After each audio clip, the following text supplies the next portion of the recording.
RIAS y consulta externa. Entonces, hoy invitamos al doctor Baile para explicarnos muy bien cómo la fisiopatología, etc.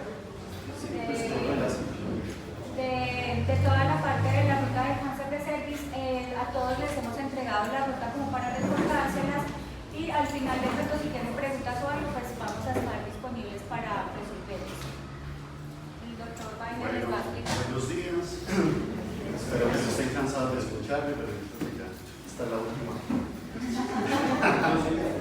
Bueno, entonces vamos a hablar de citología. Pues bueno, ¿por qué vamos a hablar de esto? Porque la citología pues tuvo un cambio en el 2025 con una actualización que dio la Sociedad Colombiana de Ginecología, que no es propiamente una guía, sino como un avance de la guía, pero ya la están adoptando, o sea, ya se adoptó, debido pues a la importancia que ha tenido. Como vemos, pues este enfoque ha tenido pues un proceso que inicia pues desde 1999 y la guía actual pues es la del 2014, la guía pues oficial del gobierno, y esta es la actualización de la que pues vamos a profundizar el día de hoy.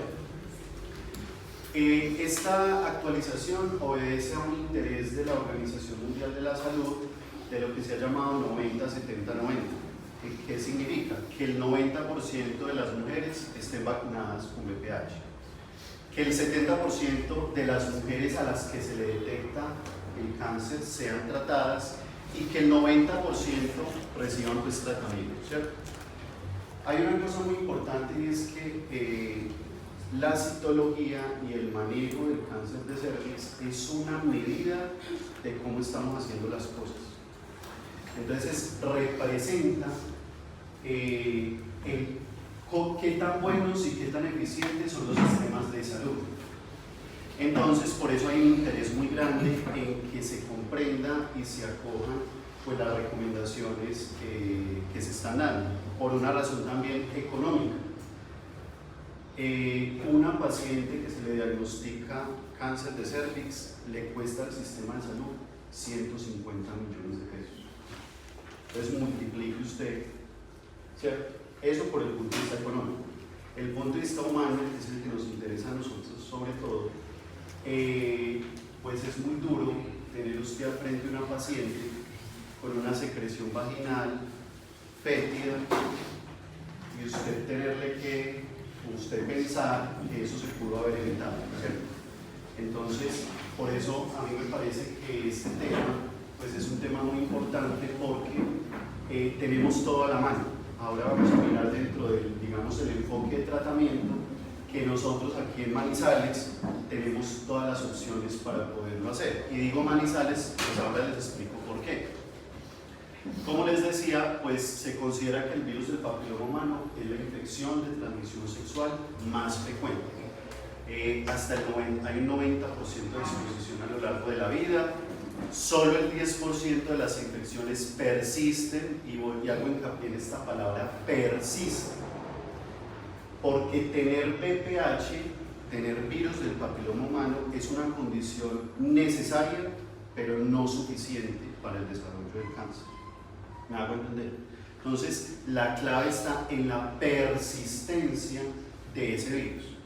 El cáncer de cervix es la segunda causa de muerte en mujeres en Colombia, y en el 2023 hubo 2.144 casos nuevos de cáncer de cervix. Entonces vemos pues que es una patología muy frecuente.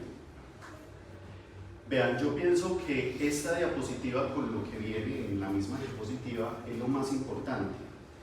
Un profesor que tuvimos en la Universidad de Caldas de varios de nosotros, el doctor Arango, nos decía: el 80% de la ginecología se entiende conociendo el ciclo ovárico, y el 100% de la citología se entiende conociendo la histología cervical y la fisiopatología del VPH, porque de ahí el algoritmo de manejo, si nosotros conocemos esto, es casi que intuitivo, pues es casi que lógica qué es lo que tenemos que hacer.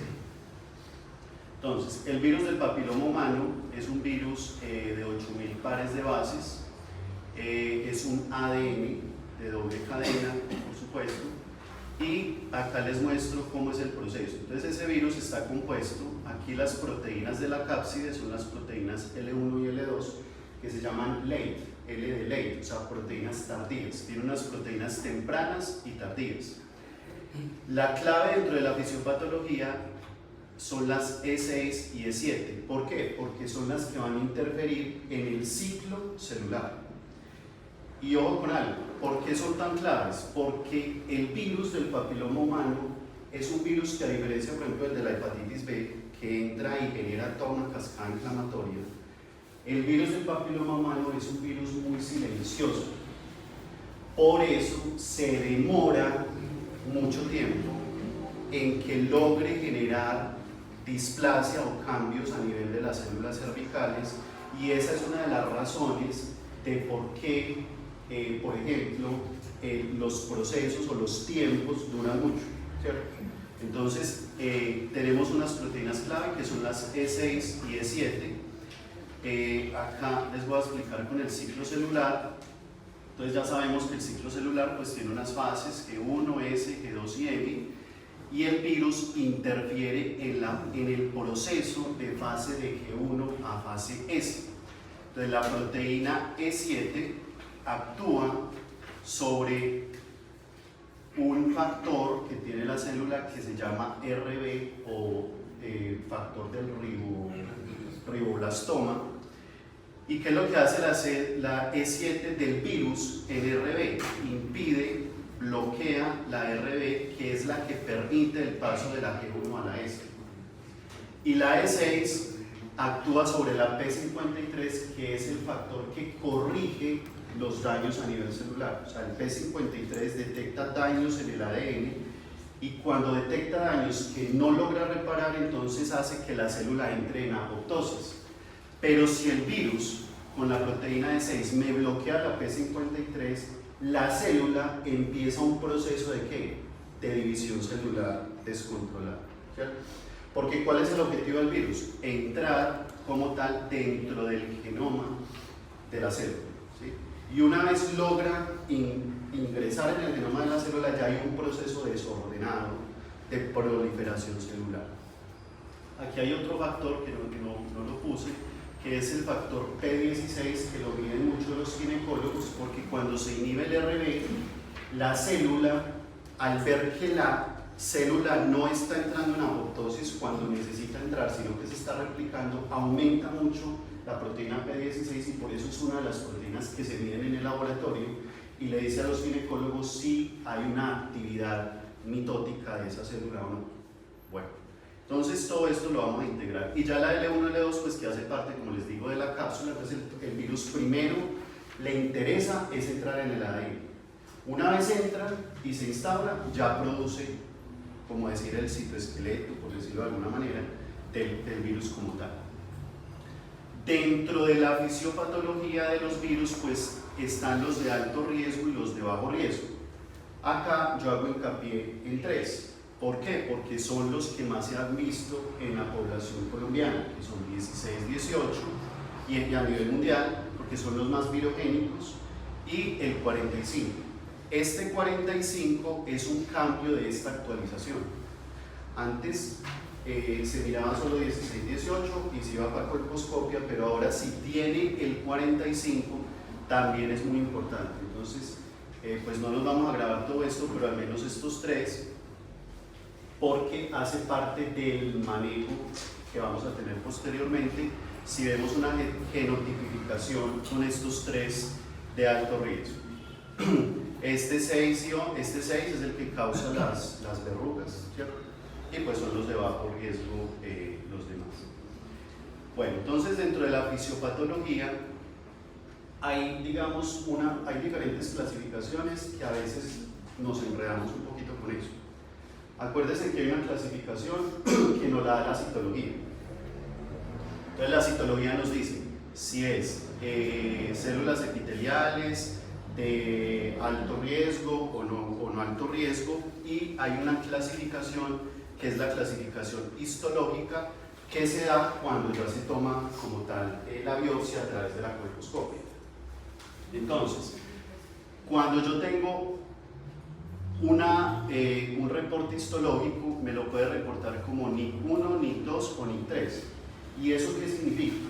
Significa que les voy a mostrar, digamos, se toma una muestra a nivel del cérvix, se lleva a histología, se tintura con hematoxilina eosina y el patólogo nos evidencia esto. Esto es un tejido normal. Entonces, ¿qué vemos acá? Y por eso es la clave que vamos a analizar. Entonces, aquí vemos el epitelio cervical, es un epitelio estratificado, no queratinizado, ¿cierto? Un epitelio estratificado, no queratinizado. ¿Por qué estratificado? Porque miremos que son como unos ladrillitos, ¿cierto? Es un epitelio espinoso, estratificado, no queratinizado, son como unos ladrillitos. Aquí se los presento con una membrana basal, ¿sí? Que es esta.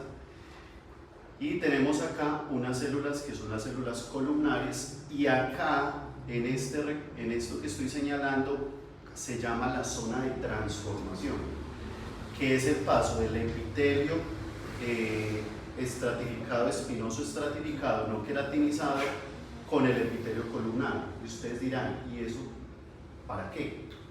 Pues muy sencillo, ¿cierto? Porque es en esta zona de transformación donde aprovecha el virus para entrar.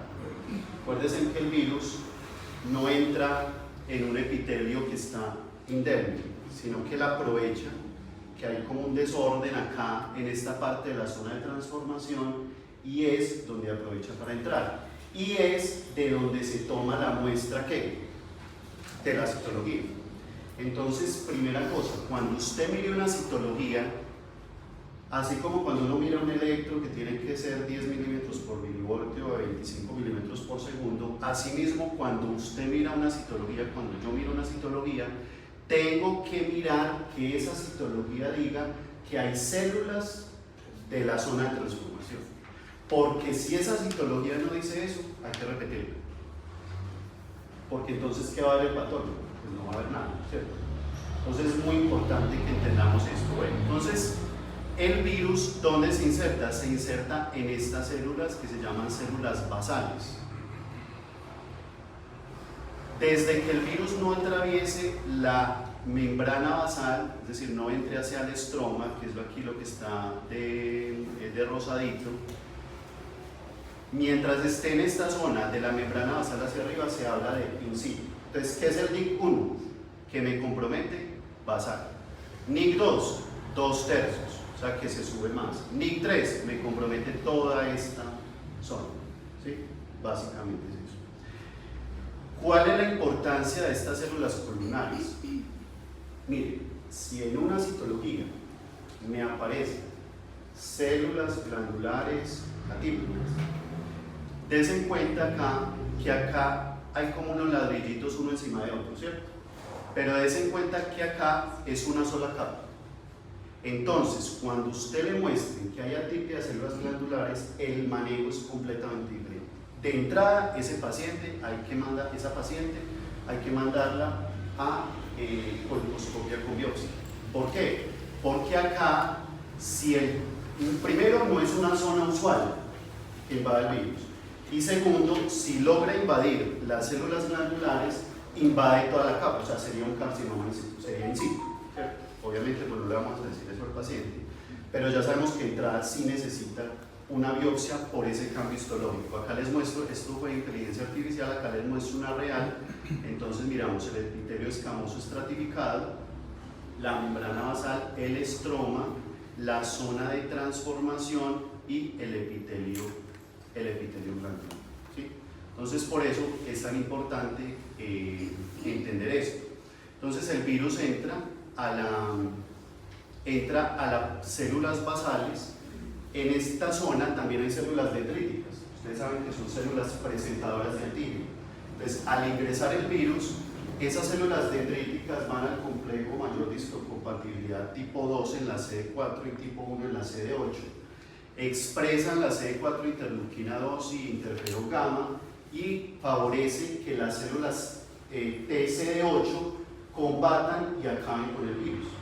Entonces, ¿por qué es importante entender esto? Porque la mayoría de las mujeres van a ¿qué? El sistema inmunológico va a eliminar el virus. Por eso, En el caso, por ejemplo, de un NIC1, es decir, que compromete solo la parte basal, se repite en un año. ¿Por qué se repite en un año? Porque se espera que el sistema inmunológico elimine ese virus. ¿Sí me hago entender? Entonces miren que el manejo se entiende casi de una forma lógica, ¿cierto? Pero si yo ya tengo, por ejemplo, 2/3, o sea, ya tengo células basales más la zona intermedia, pues ese paciente ya yo necesito mirar por medio de biopsia si ya hay unos cambios, pues, como tal, más avanzados y debo hacer colposcopia con biopsia, ¿sí? Bueno, y ese paciente pues ya se va a ictonización y bueno, de otro manejo que vamos a ver ahora. Pero entonces, a mí me parece muy importante que entendamos esto. Bueno, entonces, si el sistema inmunológico combate el virus y lo elimina, entonces, ¿qué pasa en un paciente con VIH? En un paciente con VIH cambia el algoritmo, porque el paciente con VIH tiene una alteración en la respuesta TH1 por la disminución de los linfocitos CD4. Por eso en un paciente normal, una paciente normal, que me evidencia VPH negativo, repito en 5 años el VPH. 5 años. Mientras que si es un paciente con VIH, la debo repetir en 3 años. ¿Por qué? Porque esa paciente de entrada ya sabemos que tiene una deficiencia en la parte inmunológica que de pronto no va a poder eliminar ese virus. ¿De acuerdo? Bueno, entonces, la historia natural de la enfermedad, como les decía, esto puede durar años, ¿sí? Entonces, la clave es la persistencia. Entonces, una mujer se puede infectar del VPH, bueno, yo también, logra generar cambios cervicales a nivel de NIC1, hay una infección persistente y es esa persistencia la que me permite una transformación en las otras capas celulares, NIC2 o NIC3, ¿cierto? Y décadas después me genera un cáncer cervical. Por eso, lo que es la citología y el VPH se llaman estudios de tamizaje, porque lo que vamos es a detectar pues antes de que aparezca la enfermedad, ¿cierto? Entonces es muy importante pues entender esta parte. Prevención primaria, entonces es la vacuna, ¿cierto? Que se debe dar, ahora hablamos un poquito de vacunación, que se debe fortalecer, ya incluso también para los niños de 9 a 17 años, niños y niñas de 9 a 17 años. La prevención secundaria, que sería la tamización con pruebas moleculares y con citología, y la prevención terciaria, pues ya con el manejo pues, que se le da cuando hay alteraciones cervicales. Por fortuna, nosotros estamos en Manizales. Nosotros tenemos todo a nuestra disposición aquí en Sura, en Interconsultas, todo el manejo. Pero, por ejemplo, hay zonas apartadas donde el enfoque de manejo es muy distinto, ¿sí? El enfoque de manejo es, por ejemplo, médicos que van a brigadas, ginecólogos o médicos generales expertos, se usa otro esquema que es el esquema de ver y tratar, ¿cierto? Entonces ellos no usan colposcopio, sino que hacen una vaginoscopia, aplican ácido acético, Lugol, y si muestra así a ojo, sin colposcopio, alteraciones, de una se hace el procedimiento, ¿sí? Porque obviamente es una paciente muy lejana, pero nosotros sí tenemos todo el proceso de manejo, que es tamizaje, triaje, diagnosticar y tratar. Nosotros tenemos todos los pasos porque tenemos todo a nuestra disposición. Entonces, por eso, cuando hay un cáncer de cervix dentro de uno de nuestros pacientes, se prenden las alarmas de que hay algo que no estamos haciendo bien, ¿cierto? Y obviamente hay un análisis y le tocará a la gente por allá frente a la situación y algo, me imagino, ¿cierto? Porque sería un error en la ruta de que una mujer llegue a ese nivel teniendo nosotros todo pues a la disposición, ¿cierto? Bueno, entonces ustedes se preguntarán, bueno, entonces el tamizaje comienza a los 25 años y la razón es la siguiente: en menores de 25 años se ha visto, como ven ustedes el pico acá, que la incidencia del virus del la prevalencia del virus del papiloma humano es muy elevada, pero se espera que el sistema inmunológico de esa paciente logre ¿qué? Combatir el virus, ¿cierto? Logre ella misma, antes de los 25 años, logre combatirlo. Obviamente ustedes saben que en medicina no hay cosas absolutas. Habrá la paciente que comenzó vida sexual muy temprano, que tiene VIH, bueno, eso pues se sale pues como de la campana de Gauss. Pero en términos generales, entonces se comienza entre los 25 y 29 años porque es la etapa precancerosa o es la etapa donde se espera, donde se estima, donde se ha visto que el virus del papiloma humano ya logra generar cambios cervicales. Y ni se diga entre los 30 y 65 años. Por tanto, si la edad entre menores de 25 a 30 es una edad elevada de BPH, ¿yo pido BPH de entrada? No, no lo pido, sino que estas pacientes se tamizarían con ¿qué? Con citología. ¿Listo? Pero entre 30 y 65 años ya el tamizaje comienza es con ¿qué? Con BPH, porque miren que se espera que baje ¿qué? Que baje pues, la carga como tal del virus y ya puede generar como tal lesiones a nivel cervical, ¿no? ¿Cierto? Bueno, entonces tenemos dos opciones, que es la citología y el test de BPH. Entonces es una prueba de tamización del siglo pasado, pero pues nos ha servido mucho. Tiene un regular desempeño en la tamización, ¿por qué? Porque tiene muy baja sensibilidad, no llega creo que ni al 60%.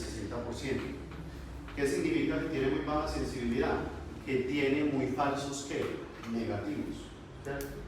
Entonces, pero tiene muy buena especificidad, es decir, si la citología me muestra cambios, debo creer, pero si me dice que está normal, tengo un 40% de posibilidad de que me esté diciendo mentiras. ¿Me hago entender? Pues en términos pues como simples, ¿cierto? En cambio el test de BPH tiene una sensibilidad entre el 97 y el 98%, entonces tiene muy pocos falsos negativos. Es una prueba de tamización excelente, con una alta sensibilidad y por lo tanto con un valor predictivo negativo también muy alto.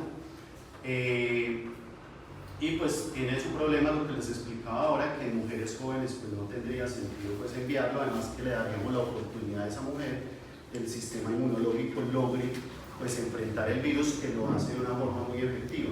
Por eso cuando uno ve un paciente, una paciente con cáncer de cervix, hay que pensar o hay que analizar de que esa paciente tuvo una exposición al BPH, primero que fue persistente y segundo que el sistema inmunológico no logró acabar con ese virus. ¿Y por qué les digo esto? Porque aquí me voy a adelantar para decirles lo siguiente, que hay enredo con eso. Si una paciente tuvo histerectomía, ¿yo le sigo haciendo BPH, citología o no? Depende. Le tengo que preguntar cuál fue la causa de la histerectomía. Si la causa de la histerectomía fue por un NIC2, NIC3, hay que seguir haciendo citología con BPH cada 3 años, solamente por 25 años de la cúpula vaginal. ¿Por qué? Porque el epitelio que les mostraba ahora, escamoso, estratificado, no queratinizado, también está en la vagina. Entonces, cuando yo tengo una paciente que tuvo el BPH, que desarrolló cáncer, eso ya me está diciendo algo, me está diciendo que el sistema inmunológico de esa paciente no fue capaz de destruir el BPH y que por lo tanto necesita un seguimiento. Y ojo, hay epitelio estratificado no queratinizado en la orofaringe, a nivel anal, entonces también puede haber cáncer en esas zonas, ¿cierto? Entonces, en el caso de mujer que tuvo histerectomía y la causa fue esa, debe seguírselo haciendo cada 3 años. Obviamente, yo me imagino que ella se entra como en la ruta de cáncer y eso se lo mandará al ginecólogo, ¿cierto? Pero en caso de que nos llegue, que nos pregunten, que tal cosa, le decimos, si la causa de la histerectomía, que es gran parte por eso miomas, ¿cierto? Miomas uterinos, pues esa paciente ya no hay que hacerle más BPH. ¿Sí me hago entender? Pues, tenemos que tener claro es la causa de por qué se dio la histerectomía, porque eso nos va a distinguir muy bien el manejo. ¿Listo? Bueno, la colposcopia, pues yo quise hablar un poquito de esto porque debemos entender pues cómo es que se hace la colposcopia y por qué. Entonces, yo tengo una paciente con una citología que me muestra pues una alteración que requiere una valoración colposcópica. ¿Qué es una colposcopia? El ginecólogo, el médico general experto, tiene un colposcopio que es como un microscopio que amplifica el cérvix. Él lo que hace primero es aplicar ácido acético. El ácido acético, cuando entra en contacto con unas células que tienen mucha mitosis, es decir, tienen mucho ADN que se está dividiendo, ese ácido acético tiene afinidad y ante la luz del colposcopio brilla de color blanco. ¿Sí? Entonces vemos brilla de color blanco. Luego le aplica yodo o lo que se llama Lugol y se hace el famoso test de Schiller. Entonces las células normales son ricas en glucógeno y el glucógeno con el yodo se unen y se forma esta tinción café que ustedes ven acá. Pero las células que tienen alta displasia no se unen al yodo y se forma esta coloración amarillo mostaza. Cuando el médico tiene esta coloración, entonces sabe de dónde tiene que tomar qué, la biopsia. Entonces la tomaría de acá, de esta zona y de esta zona. O sea, básicamente la colposcopia nos sirve para evidenciar y para mapear de dónde tengo que tomar la muestra que se va a llevar a patología, que es en última la que me va a decir pues cómo está ese paciente. En este caso la biopsia es una biopsia que se llama por conización. ¿Por qué? Porque necesita una muestra que coja todos los tejidos para saber si invadió capa basal, para distinguir si es un tercio o dos tercios, o sea, si es un NIC1, NIC2 o NIC3. Entonces necesita una muestra pues generosa, ¿cierto? Bueno, entonces lo que les decía ahora, en menores de 25 años, la incidencia de cáncer de cuello uterino es muy baja, por eso pues ellos no entraron como tal dentro del manejo, o sea que no tiene sentido, a no cerrar las excepciones, mandar una citología o VPH en un paciente menor de 25 años. ¿Listo? Se busca pues una estrategia de prevención en ellos, que es sobre todo la vacunación, y no se recomienda la tamización porque no se han demostrado pues beneficios en términos de prevención. Entonces entramos en el primer grupo, que es el inicio de la tamización entre los 25 años. ¿Se tamiza con qué? Con citología, con un esquema que ya sabemos que es el esquema 1-1-3 a mujeres entre 25 y 29 años, ¿cierto? Esto que está resaltado en azul son los cambios de esta actualización. Entonces ellos dicen, esquema 1-3, antes la genotipificación del VPH no era genotipificado, ahora sí.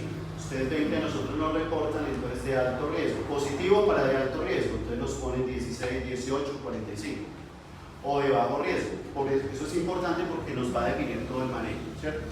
¿Por qué? Porque si yo tengo de alto riesgo 16, 18 y 45, esa paciente ya se va a colposcopia. Entonces no llegó esa paciente, abro el formulario que todos conocemos. Los nuevos ya conocen el formulario de reporte, ¿no? Formulario PIMS. El formulario de PIMS, ¿sí lo conocen? Bueno, entonces abren el formulario, llenan los datos y reportan a la jefe que es una citología alterada y ellas ya saben que requiere, aunque ellas pues viven pendientes, pero pues ellas ya saben que esa paciente requiere pues una colposcopia. Se clasifica con citología las pacientes con resultado positivo del test de VPH. Bueno, ¿qué pasa si el resultado es genotipos de bajo riesgo? O sea, que no están dentro de estos tres. Se hace algo que se llama prueba en espejo. Es decir, no son estos tres, sino que le reportan de bajo riesgo. Usted va a pedir entonces una citología. Porque lo que usted quiere mirar es si esos de bajo riesgo ya han generado cambios a nivel cervical. Que la citología salió negativa, entonces le repito eso en 18 a 24 meses. Muy enredado. ¿Cierto que no? Bueno. Remitir al colposcopia entonces si la citología presenta alguna alteración. Entonces el resumen del manejo, entonces, si tengo una citología negativa, pues esa paciente requiere el esquema 113. Se la repito al año, negativa, entonces a los 3 años. Ya cuando llegue a los 30 años, ya le voy a mandar es que BPH.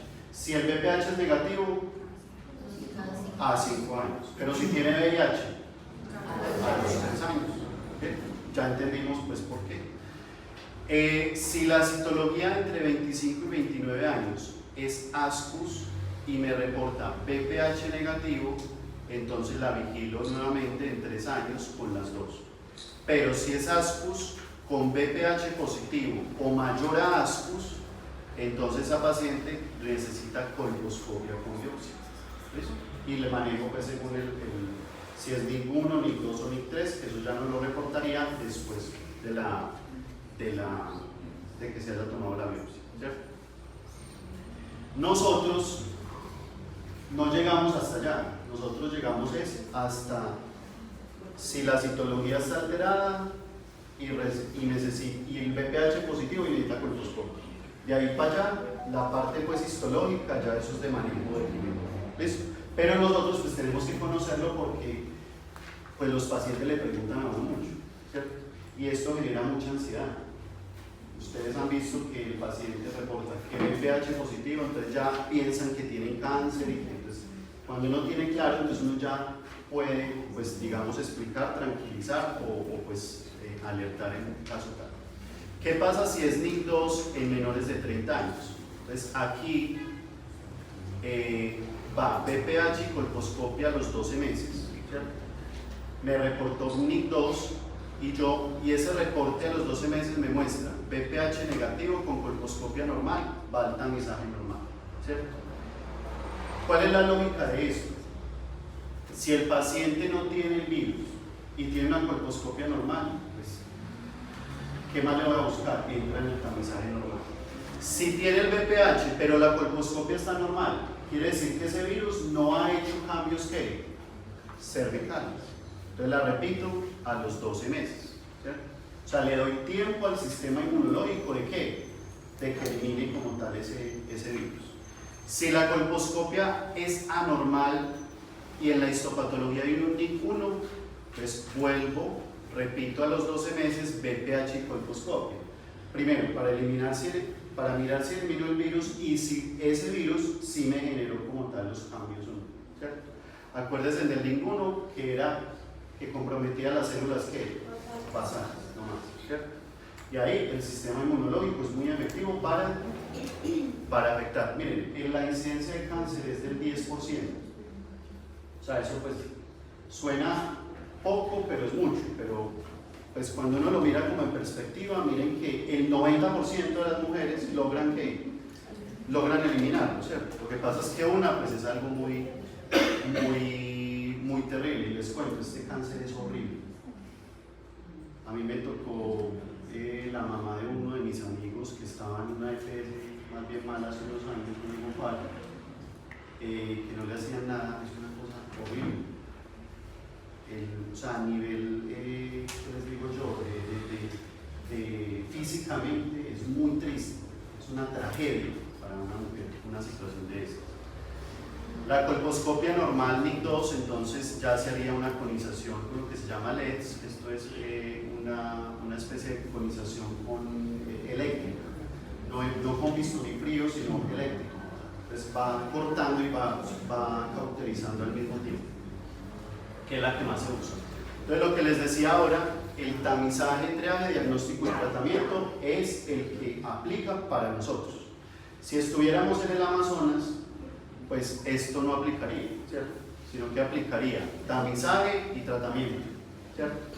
Pero como estamos aquí en Manizales, pues gracias a Dios el enfoque es este. Vean, por eso les decía que esta enfermedad evidencia mucho fallas en el sistema, desigualdad social.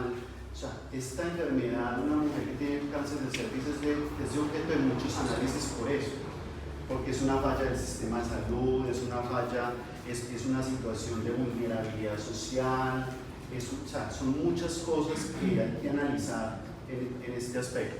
Entonces nosotros tenemos el tamizaje. Si es entre 30 y 65, ¿con qué sería el tamizaje? Con BPH. ¿Con qué sería el triaje si el BPH es de virus de bajo riesgo?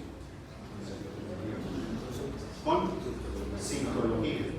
Pero si es de alto riesgo. Muy bien. Diagnóstico, pues con la histopatología, y el tratamiento, pues depende de lo que nos muestre la histopatología, ¿cierto? Si es ninguno, nos da la oportunidad de ¿qué? De esperar, ¿cierto? Si es NIC 2 o NIC 3, ya comprometió 2/3 o todo el espesor, entonces ese hay que ¿qué? Hay que tratar. Ya con el ginecólogo, entonces ya dice, bueno señora, ¿usted quiere tener más hijos? Ah, no, y es NIC 3, pues saquémosle luz, ¿cierto? No, yo sí quiero tener más hijos, yo ya entré a un proceso, que no es que la colonización, ¿cierto? Pero eso ya, pues ya no es manejo de nosotros, ¿cierto? Entre 30 y 65 años, entonces, se usan las pruebas moleculares como prueba de tamización, esquema 1, 5, 5. Muchachos, vean, una de las, digamos, de las recomendaciones de las jefes para esta presentación me decían que a veces mandamos BPH antes de los 5 años. Con todo lo que hemos hablado acá, ¿tiene lógica que yo repita el BPH antes de los 5 años? ¿Cierto que no? Ya entendemos por qué. Yo también, ¿cierto? Yo también cometería el error. Entonces, el esquema 155 en caso, pues, si es BPH negativo, a los 5 años, estemos tranquilos, que no, que es que de pronto nada, la evidencia científica es muy clara, ¿cierto? Se usa citología como prueba de tamizaje, ¿cierto? Obviamente el BPH es superior, pues ya vimos por qué, tiene una sensibilidad muy alta. Esto es un gran logro del sistema de salud. La gente tiende a hablar muy mal del sistema, que aquí no hacemos nada, pero esto es un gran logro del sistema. ¿Cuánto vale un BPH? Como 600.000 pesos. Una prueba por PCR es una prueba muy costosa, ¿cierto? Entonces es muy caro y se hace a las mujeres de entrada, aquí a todas, ¿cierto? Bueno, entonces digamos que también es un logro del sistema de salud. ¿Cómo sería el resumen pues, de la tamización basada en el test de BPH? Entonces lo que decíamos, un BPH negativo en 5 años. Positivo, diferente a 16, 18 y 45, hago el triaje con citología y es negativa, lo repito a los 18. La nueva actualización dice que lo puede repetir hasta 24 meses. O sea, nos amplía mucho más el campo de acción porque pues se espera, como les digo, que el sistema inmunológico combata el virus. Pero si es genotipo 16, 18 y 45, así tenga una citología negativa, mire lo grave de esto, igual hay que hacer colposcopia porque es de alto riesgo. Entonces miren que es muy fácil. Si yo tengo un BPH positivo de estos de alto riesgo, así la citología sea negativa, colposcopia. Positivo, con cualquier cambio de ASCUS para arriba, colposcopia. Positivo, de alto grado, colposcopia con biopsia. Y positivo de cualquier fenotipo. Miren esta que les decía, las células glandulares. Ya sabemos o ya entendimos por qué. ¿Por qué es más grave la célula glandular? Porque ya es un carcinoma como tal que en sí. Ahí ya que cuento de estratificación, que 2/3, que 1/3, nada. De entrada, esa mujer se va para ¿qué? Colposcopia con biopsia. Entonces, ojo, si nos reporta células glandulares. ¿Listo? El BPH positivo con citología negativa, colposcopia o lo que Pero BPH positivo ¿en cuáles? de los de alto riesgo. Colposcopia. Ustedes ya saben, BPH positivo, los de alto riesgo, colposcopia, de entrada, porque es de alto riesgo. ¿Listo? Ahora, si es BPH positivo de bajo riesgo, ahí sí hago espejo con citología, si me ha generado cambios cervicales o no. ¿Listo? Entonces miren que Miren que por eso les decía ahora que para mí la diapositiva más importante era entender esa parte histopatológica, porque ya lo otro uno lo saca por lógica, ¿cierto? Bueno, aquí pues para que profundicemos todavía más, entonces vuelvo y digo, entonces BPH positivo, pero no son los de alto riesgo, le hago ¿qué? Citología. Salió negativa, se lo repito, a 18 a 24 residuos. Lo procedimental, sobre todo, pues para luego vamos a quedar lo mismo. Si me aparece un VPH positivo, un marco en el PIM y todo sigue sin enfermería. A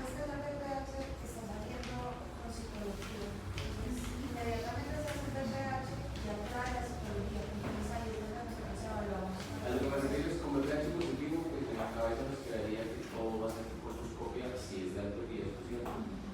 Si yo marco en el PIM, según el protocolo que está ahí, yo ya no me tengo que preocupar, sino que ustedes se encargan del contacto y todo el proceso será colposcopia, la solicitud de colposcopia. Sí. Lo importante es que lo reporten en el formulario y para que ellos lo puedan captar. Gracias. Entonces entraría pues como tal dentro de ese proceso, Entonces, ¿cierto? espérame, lo que pasa es que a nosotros nos llegan los resultados alterados, ¿cierto? Entonces de una empezamos a activar todas las rutas. Les pedimos a ustedes que nos reporten por formulario PM porque no falta la que de pronto se nos salga por algún lado de esa ruta y ahí volvemos y las retomamos y las captamos. Esa estrategia, por ejemplo, de que de la misma muestra de citología, de la misma muestra del BPH, de una vez se hace citología, es otro avance. Porque antes tenían que volver a llamar a la mujer a tomarle otra muestra para hacer citología, ya no. Ya sobre esa muestra que es en medio líquido, entonces sobre esa misma muestra se hace la citología. ¿Listo? Bueno, esto ya quedó claro, ¿cierto? Bueno. Lesiones de bajo grado, esto sí ya es más pues del ginecólogo, entonces el ninguno cuando es persistente es que requiere ¿qué? Crioterapia o tratamiento ablativo, pero esto ya es de manejo del ginecólogo. Pero como para que nos quede claro, la clave es la persistencia. Persistencia. Si usted tiene un ninguno que se lo acaba de detectar, se le dice no, entonces en 12 meses lo repetimos, pero si resulta que ya viene con ese ninguno desde hace 2 años, entra dentro de la ruta, así sea ninguno. ¿Me hago entender? Porque ya hay cambios. Las de bajo riesgo, pues ni se diga, NIC 2, NIC 3, todas, miren, indicación absoluta, en mayores de 30 años, conización terapéutica, en el caso de NIC 2, diagnóstica y terapéutica NIC 3, aquí ya cuando es carcinoma escamocelular invasor, es decir, ya invadió la capa basal, este ya se va para ginecología oncológica, ¿cierto? Glandular, lo que les decía, ya nos quedó muy claro, miren que todas van para qué, para conización, ¿cierto? Y si invadió la capa basal, grave, esta es muy grave. ¿Listo? La tamización en mujeres con VIH desde los 25 años, o sea, ya también tienen otro cambio, no es desde los 30. Paciente mujer con VIH se comienza desde los 25. Salió negativo, se la repito, a los 3, no a los 5, por la parte inmunológica que hablábamos ahora. ¿Listo? Y se clasifica también con citología, un test positivo, o sea, se hace el mismo algoritmo, ¿listo? Solamente que cambian los tiempos. Y el intervalo no son 18 o 24 meses, sino 12. Miren que en las mujeres con VIH los intervalos cambian de tiempo, pero digamos el espectro de tratamiento de diagnóstico viene siendo el mismo por lo que les decía ahora, ¿listo? ¿Cuál es el resumen de esta actualización? Entonces es muy importante, miren, agregó lo siguiente, que comienza a los 25 años con un esquema 113. Se crea el algoritmo de tamización en mujeres de 25 a 29, que fue el que les mostré ahora. Se recomienda el test de BPH como prueba de triaje en mujeres de 25 a 29 con ascos. Se recomienda BPH con genotipificación, a nosotros nos llega con la genotipificación. Se remite a colposcopia, las de alto riesgo. Modifica el intervalo de vigilancia, lo amplía, antes era solo 18, ahora lo amplía de 18 a 24, o sea, usted puede esperar hasta 2 años. ¿Listo? Hay consideraciones para las mujeres con VPH y se crea el algoritmo de mujeres de 30 años con un NIC2. ¿Listo? Una cosa rápida de las indicaciones, pues yo creo que nos quedó muy claro, ¿cierto?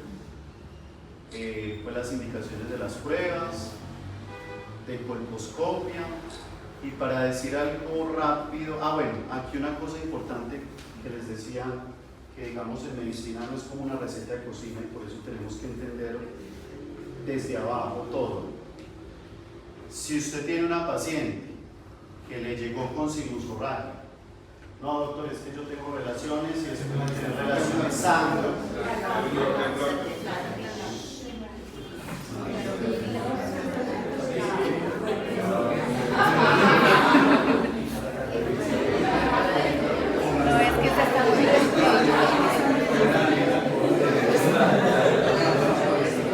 Usted le llega a una paciente que le dice que después de las relaciones sangra, ojo con eso.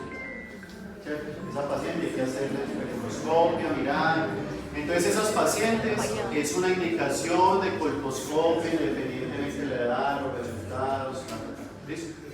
Si tiene flujo fétido asociado con hallazgos anormales al examen físico del cuello uterino, vaginoscopio, ¿cierto? Acordémonos el regaño que nos pegó la Sociedad Caldense de Ginecología, que no estamos haciendo especuloscopio, ¿cierto? Pues hay que hacerla, ¿listo? Histerectomía, entonces lo que les decía, requiere vigilancia cada 3 años por 25 años por riesgo de neoplasia vaginal. ¿Listo?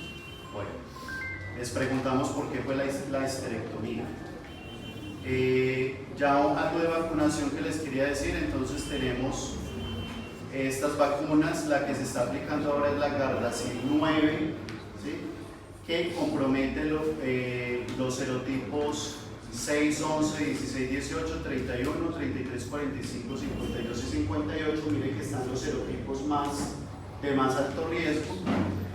Eso va a partir de esta resolución donde se indicó que todas las niñas de 9 a 17 años y niños deberían recibirla. No se recomienda hacer BPH antes de la vacuna. ¿Sí? ¿Y cómo es el esquema? Es el esquema, antes era de 2 dosis de la nonavalente, ahora es una sola dosis. ¿Listo? Acuérdense lo que pasó por allá en Carmen de Bolívar, eso bajó mucho la vacunación. Ya se sabe que esta vacuna, se hicieron todos los estudios, todo no genera nada, no genera nada. ¿Listo?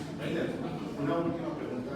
Citología de menores de 30 años con inflamación. ¿Seguimos haciendo control a los 6 meses o no? Con cambio reactivo, sí. Con inflamación.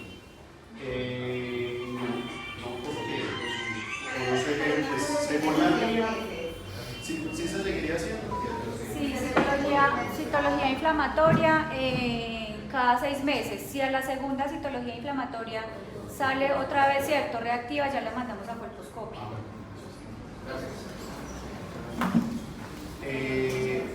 Ya antes era una, antes eran 2, ya es una.